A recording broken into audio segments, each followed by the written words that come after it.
मैं तक्षशिला का राजा राघवज्र हूं। मुझे यहां इस काल कोठरी में कैद करके रखा गया है।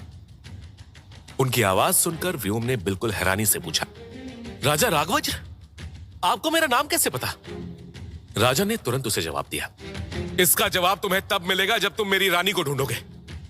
उनके पास एक जादुई चिन्ह है जो मुझे आजाद कर सकता है। फिर हम सब मिलकर प्रताप को हराएंगे और ये युद्ध जीतने के बाद मैं नंदराज के खिलाफ लड़ाई में तुम्हारा साथ भी दूंगा। तुम्हारी बहन रिवा को ढूंढने में और तुम्हारी मां देविका को नंदराज की कैद से आजाद करवाने में मैं तुम्हारी मदद करूंगा। व्योम ने राजा की बात सुनकर हड़बड़ाहट में कहा, और अवनी, वो भी प्रताप की कैद में है। हमें उसे भी बचाना होगा। लेकिन आपको मेरी मां देविका, बहन रिवा और नंदराज के बारे में कैसे पता? व्योम को उस अंधेरी काल कोठरी में राजा का चेहरा तो नहीं दिखा, लेकिन वो आवाज एक बार फिर से गूंज उठी, जाओ व्योम, वक्त बहुत कम है। वापस लौटने पे तुम्हें तुम्हारे सवालों के जवाब मिल जाएंगे, और वो सब भी जिसके लिए तुमने अपने इस सफर की शुरुआत की। मेरी पत्नी रानी सुलोचना राजमहल छोड़कर एक गांव में चली गई है। उस गांव का नाम हेमपुरा गांव है। वहां वो अपनी बहन के पास रह रही है। तुम्हें उन्हें ढूंढकर लाना ही होगा।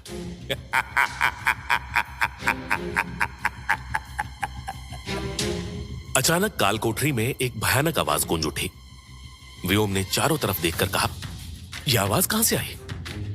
राजा ने डरी हुई आवाज में जवाब दिया, प्रताप किसी को जगाने की कोशिश कर रहा है। फौरन निकलो यहां से। वो यहां आता ही होगा, लेकिन सावधान रहना।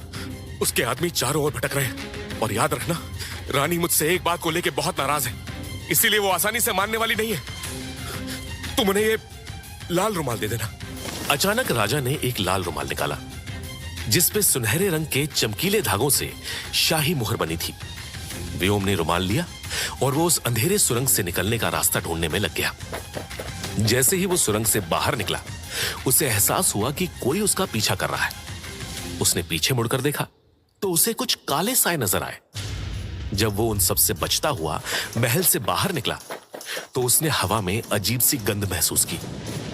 आसमान में काले बादल छाए हुए थे और वो अपनी पूरी रफ्तार से हेमपुरा गांव की तरफ बढ़ने लगा। रास्ते में उसे एक बूढ़ा किसान दिखा। व्योम ने उससे हाँफते हुए पूछा, काका, ये हेमपुरा गांव कहाँ है? बूढ़े किसान ने उसे परेशान सी निगाहों से देखते हुए इशारा करके कहा, बेटा, गांव तो उस ओर है, यहां से 3 कोस दूर। व्योम इतना सुनते ही एक बार फिर से आगे के रास्ते की तरफ दौड़ने लगा और बूढ़े किसान ने उसे चिल्लाते हुए समझाने की कोशिश की, बेटा, कुछ भी हो जाए जंगल का रास्ता मत लेना। नदी के किनारे किनारे जाना और रात होने के बाद बाहर मत निकलना।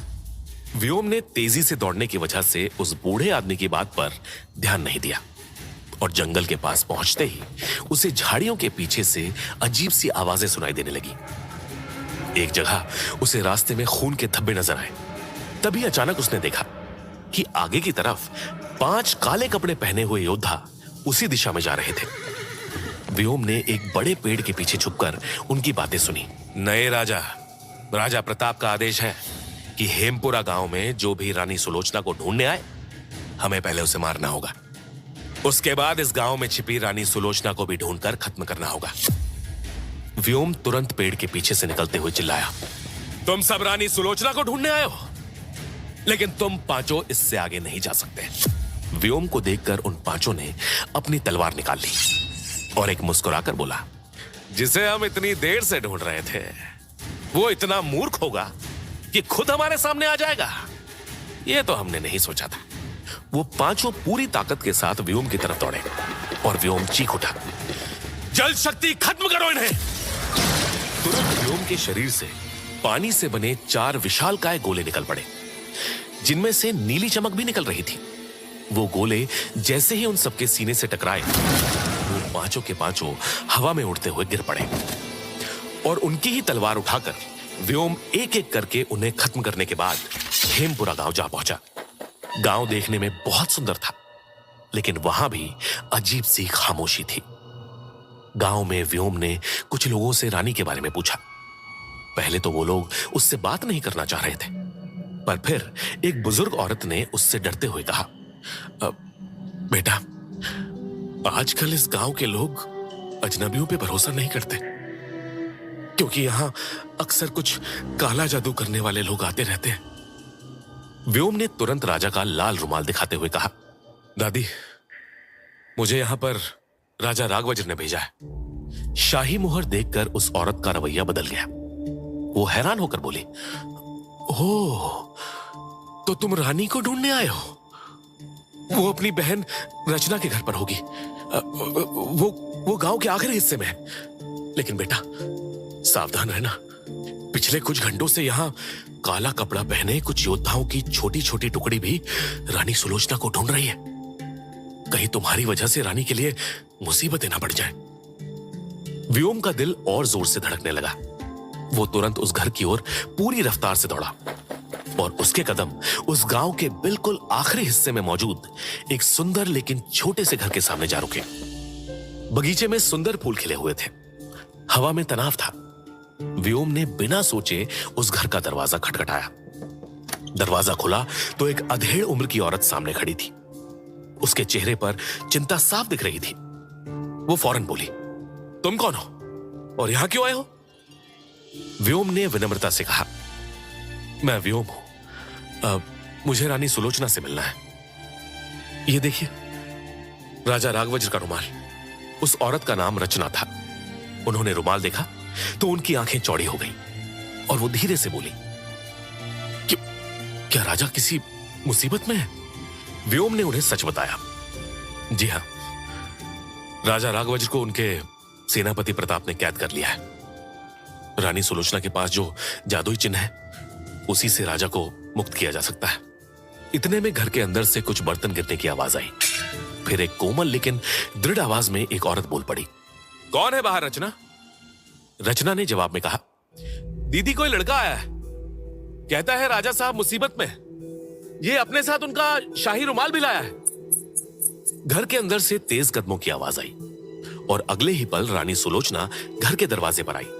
उनका चेहरा गुस्से से भरा हुआ था, लेकिन आंखों में चिंता भी थी। उन्होंने कड़ी आवाज में कहा, मैं वापस नहीं जाऊंगी। मैंने राजा को पहले ही चेतावनी दी थी, लेकिन उन्हें अपने दोस्तों और शानशाही के अलावा कुछ दिख ही नहीं रहा था। व्योम तुरंत उन्हें परेशान होकर बोला, रानी सुलोचना, राजा साहब को वाकई में आपकी जरूरत है। प्रताप ने उन्हें जादुई जंजीरों में बांध दिया है। बहुत कमजोर हो गए वो। रानी सुलोचना ने फिर भी मुंह फेरते हुए कहा, मुझे परवाह नहीं। उन्होंने मेरी बात क्यों नहीं मानी? मैंने कहा था कि प्रताप पर भरोसा मत कीजिए। यहां तक कि उन्होंने मुझे उनके फैसले के खिलाफ जाने पर मेरे मायके जाने के लिए कह दिया। व्योम ने फिर भी हार नहीं मानी। उसे मालूम था कि उसके लिए राजा को बचाना कितना जरूरी था, क्योंकि ये सब अब राजा राघवज्र के जरिए उसकी मां, बहन और नंदराज से भी जुड़ चुका था। इसीलिए वो फौरन बोला, रानी सुलोचना, मैं समझ सकता हूं कि आप नाराज हैं, लेकिन अब पूरी प्रजा मुसीबत में है। प्रताप ने सबको अपने वश में कर लिया है। बच्चे, बूढ़े सभी डरे हुए हैं। पूरा मायानगर वीरान पड़ा है।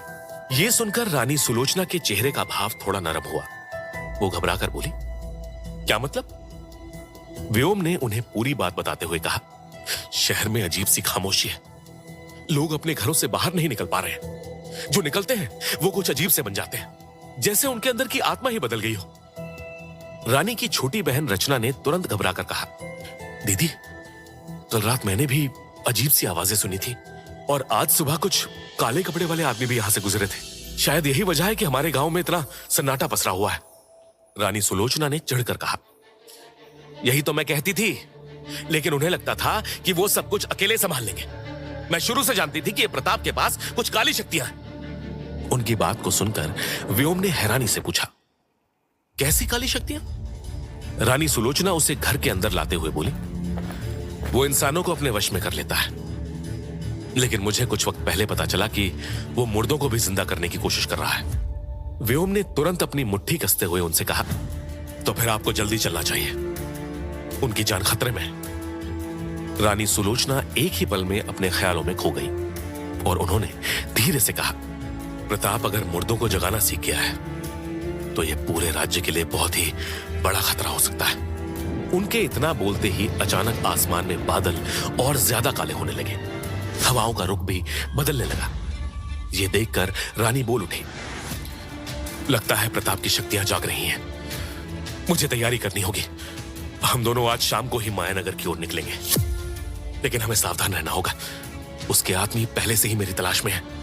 थोड़ी देर के बाद रानी सुलोचना एक सुनहरे रंग की साड़ी पहनकर बाहर निकली, जिस पर बिल्कुल वैसी ही मोहरें बनी हुई थीं, जैसी राजा के रूमाल पर थीं। और उसी शाम वो अपने 10 वफादार सैनिकों के साथ व्योम को लेकर मायानगर की तरफ छुपते छुपाते निकल पड़ी। वो लोग रात होते होते मायानगर में दोबारा जा पहुंचे।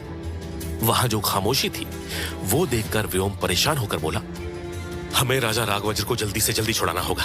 शहर में चारों तरफ काली शक्तियां भटक रही हैं और मैं उन्हें महसूस कर सकता हूं। सभी बहुत ही खामोशी के साथ राजमहल के सामने जा पहुंचे।